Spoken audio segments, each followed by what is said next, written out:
Hi guys, welcome back to our channel. So today in this video we are basically going to discuss about how you can change your currency on your Temu app. So without further ado, let's get straight into the video. So first and foremost, all you need to do is open your Temu app.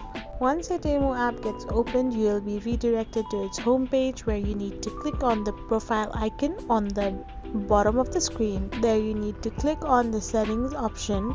There you can see the currency where you can only find one particular currency. So to change the currency, you need to first change the country and region you have set your Temu to. So once you switch your country, then the currency will automatically be switched to the country's currency itself.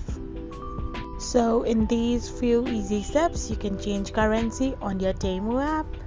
I hope this video was helpful, so don't forget to hit that subscribe button and to give us a thumbs up. We will be back again with these informative videos. Thank you for watching.